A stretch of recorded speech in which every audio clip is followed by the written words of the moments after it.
Hello, sweets. In this presentation, I'm going to be discussing how we'll be navigating online instruction. Hopefully, after this presentation, you'll have a more clear idea of what to expect as you approach learning at home. I'm also going to be doing a brief orientation of Google Classroom modules. Google Classroom should be very familiar for most of you, but the module component is new, and so I'm going to be going over that with you. First, before I get started, I think it's really important to talk about finding some kind of productive workspace in your home. Learning at home can be really difficult. It requires that you practice self-discipline and that you're able to be productive and find time and space to focus. And maybe some of you have your own rooms or even a work desk. Unfortunately, that's not the case for everyone. I know that's not even the case for me. And so what I've needed to do is find a space in my home where I can go to be alone and to focus. It doesn't have to be at a desk. It doesn't have to be even at a table. Just find a quiet corner somewhere where you know that you can be undisturbed and able to focus. Okay, Google Classroom is where you're going to receive all of your instruction and all of your assignments in each of your classes. So what that means is every single day you should be logging on to Google Classroom for each of your classes, humanities, math, science, and for visual lab, just to make sure that you're not missing anything and that you're staying current and up to date. When you log on to Google Classroom, this is the first screen that you'll see. This screen prompts you to select the class that you want to jump into. For the purpose of this video, I've created a test class. So I'm going to click on this class. And this is the first screen that you'll see once you jump into the class you want to join. This is called the stream view or the stream screen. And stream should be familiar because this is primarily what we've been using up until this point in Google Classroom. It's really helpful because all of the latest assignments are usually posted right up on top. Here's the thing though, for online instruction, this view will get really overwhelming because we'll be dumping several assignments on you for the week, and I don't want anything to get lost. So the very first thing you do when you log into Google Classroom for any of your classes is to switch from stream to classwork. It's really important that you leave stream and instead go into classwork. The reason classwork is going to be the ideal view for online instruction is because in classwork, all of the assignments are going to be organized by week, or sometimes they'll be referred to by modules. So each week is a new module, and the assignments for that week are going to be listed below it, as opposed to in one long and confusing list of assignments. Okay, so if you go to week 1, you'll find a list of assignments below week 1 that should be completed by Friday.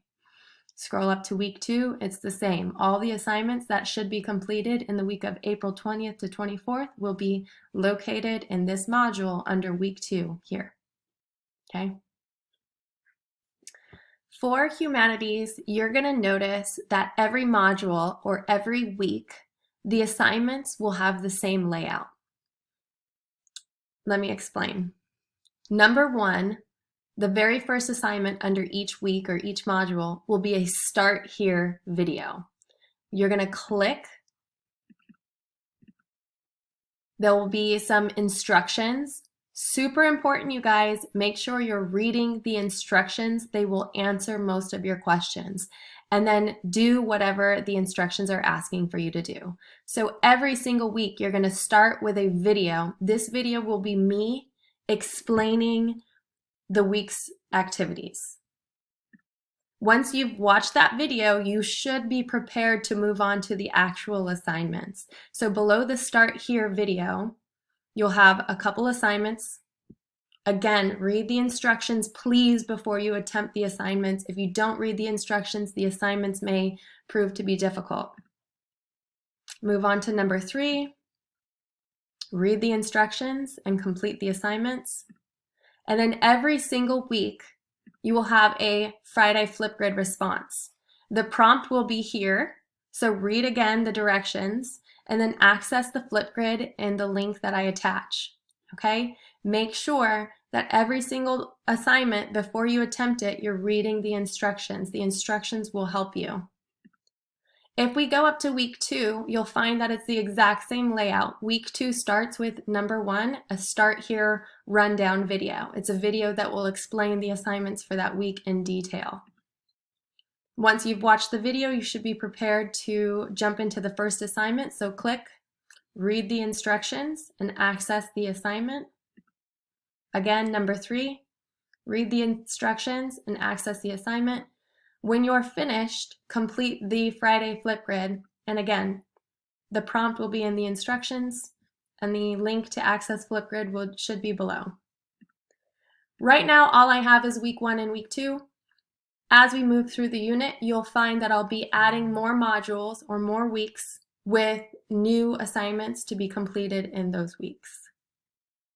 In case there are assignments where you're struggling or the instructions are not clear, we are going to be available, and I say we because this goes for all of your teachers, all of your classes.